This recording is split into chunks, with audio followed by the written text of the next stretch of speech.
আমার উপর হামলা করেনি, হামলা করেছে যারা এই আন্দোলনের নামে স্যাবোটেজ করতে চেয়েছেন। আজকে উপদেষ্টা মাহফুজকে যে বোতল নিক্ষেপ করেছে সেই শিশুটি এবার রেগে বলতেছে তাকে তো জুতা মারা উচিত, কি করব এমন বক্তব্য দিয়েছে। রীতিমতো তুলপাড় এই হামলাকে কেন্দ্র করে এবার মাহফুজ আলম কি বলেছেন বিস্তারিত এই ভিডিওতে দেখতে পারবেন।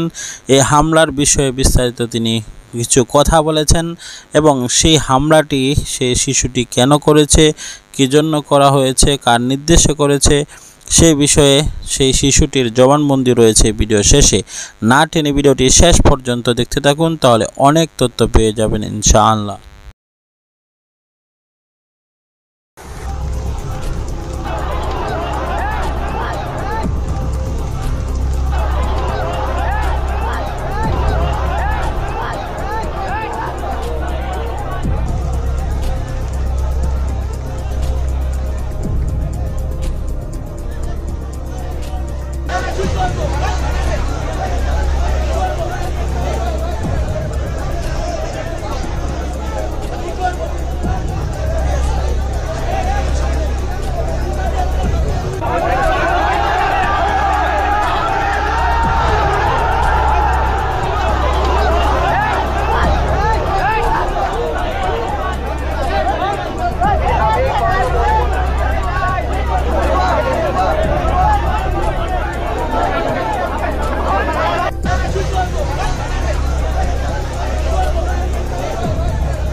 তারা আমার উপর হামলা করেনি, হামলা করেছে যারা এই আন্দোলনের নামে স্যাবোটেজ করতে চেয়েছেন। আজকে সকাল থেকে আমরা শুনতে পেয়েছি জগন্নাথ বিশ্ববিদ্যালয় থেকে একটি আন্দোলন তারা করেছেন। তাদের বিশ্ববিদ্যালয়ের আবাসন সমস্যার সমাধানের জন্য 3টি দাবি দিয়েছেন। 3টি দাবি যৌক্তিকতা আছে কি নেই এটা শিক্ষা মন্ত্রণালয় বিচার করে দেখবে। এবং আমরা মনে করি যে বিশ্ববিদ্যালয় আবাসন সংকট আছে এটা আমাদের সরকার এটা সুনজরে দেখবে। এবং যে বাজেট আছে আগামী বাজেটে তারা বলার চেষ্টা করেছেন আগামী বাজেটে যাতে তাদের আবাসন ভাতা 70% করা হোক, সেটা কত পার্সেন্ট করা যায় এটা আলোচনা সাপেক্ষ। তারপর তারা বলেছেন যে তাদের দ্বিতীয় ক্যাম্পাসে যে কার্যক্রম চলছে এই কার্যক্রম যাতে ত্বরান্বিত হয়। আমরাও এটা আশা করি যে খুবই শীঘ্রই তাদের কাজগুলো হবে যাতে তারা রিলোকেট করতে পারেন কেরানীগঞ্জে যেখানে আছে। এবং তাদের আরেকটি দাবি আছে বাজেট না কমানোর জন্য, এবং যে সামনের বাজেট আছে যাতে বাজেট বরাদ্দ তাদের বাড়িয়ে দেওয়া হয়। অন্যান্য বিশ্ববিদ্যালয়ের তুলনায় তাদের বাজেট অপ্রতুল তারা মনে করছেন। তো আমরা মনে করি সরকার এই জিনিসগুলো সুনজরে দেখবেন। এবং শিক্ষা মন্ত্রণালয় আছে, অর্থ মন্ত্রণালয় আছে, প্রধান উপদেষ্টার কার্যালয় আছে, অনেকগুলো যেহেতু মিনিস্ট্রি রিলেটেড এই ক্ষেত্রে এবং ইউজিসি আছে, ফলত আমরা মনে করি যে ইন্টার মিনিস্ট্রিয়াল এবং এদের মধ্যকার সমন্বয় করে আমাদেরকে সিদ্ধান্তে আসতে হবে। তারা বলার চেষ্টা করেছেন যে প্রধান উপদেষ্টার সাথে তারা দেখা করতে চান। আশা করি আমাদের এখানে প্রধান উপদেষ্টার এপিএস আছেন, আমরা আশা করি যে দ্রুতই প্রধান উপদেষ্টার সাথে জগন্নাথ বিশ্ববিদ্যালয়ের প্রশাসন এবং স্টেক হোল্ডারদের সাথে বসার সম্ভাবনা তৈরি হবে এবং দ্রুতই এই সমস্যার সমাধান হবে। আমি শুধু দুঃখ জানাতে চাই যে এরা আমাদের সাথে আন্দোলন করেছেন, কিন্তু আমি মনে করি যে যারা আন্দোলন করেছেন জুলাইয়ের গণ অভ্যুত্থানে তারা আমার উপর হামলা করেনি, হামলা করেছে যারা এই আন্দোলনের নামে স্যাবোটেজ করতে চেয়েছেন। প্রথম থেকে কথা ছিল গতকালকে রাত্রে আজকে আমার সাথে তাদের মিটিং হবে, সেই মিটিং তারা করেননি। কথা ছিল আগামীকাল সকালে শিক্ষা উপদেষ্টার সাথে তাদের মিটিং হবে, সেই মিটিং তারা করেননি। বরং তারা তাদের কাছ থেকে ন্যায্য মনে করেছেন তারা এখানে এতটুকুতে চলে এসেছেন।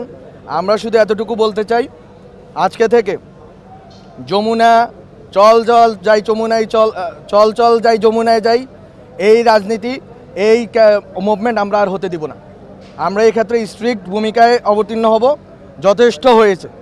এবং যদি শিক্ষার্থীদের ভিতরে যারা এই কর্মকাণ্ড করেছেন তারা অনেক বড় ভুল করেছেন, তারা আমি মনে করি যে তাদের ভিতরে যারা স্যাবোটেজ করার অভিপ্রায় এখানে এসেছেন শিক্ষার্থীদের উচিত তাদেরকে আলাদা করে রাখা এবং তাদেরকে চিহ্নিত করা, তাদেরকে শাস্তির আওতায় আনার ক্ষেত্রে সরকারকে প্রশাসনকে সহযোগিতা করা। কারণ একটি যদি সঠিক দাবি হয়ে থাকে এই দাবিটার ন্যায্যতা আমরা অস্বীকার করছি না, কিন্তু আপনাদের দাবি এবং আপনাদের উপরে আজকে যে পুলিশের যেই এই অবস্থানকে আপনারা ন্যায্যতা দিলেন আপনাদের অপকর্মের মাধ্যমে। এটা আপনাদের করা উচিত হয়নি। আমি মনে করি যে আপনারা সহনশীল, হ্যাঁ, এবং একটি আমার সাথে যেটা হয়েছে আজকে, আমি এখানে আসার পরে একটি অংশ যাদেরকে আমি মনে করি স্যাবোটুর, যারা স্যাবোটেজ করার জন্য বিভিন্ন আন্দোলনে ঢুকে, আমি শুধু তাদের নাম আজ উল্লেখ করব না, মিডিয়ার দায়িত্ব, প্রশাসনের দায়িত্ব তাদের এবং তাদের রাজনৈতিক সংশ্লিষ্টতা খুঁজে বের করা।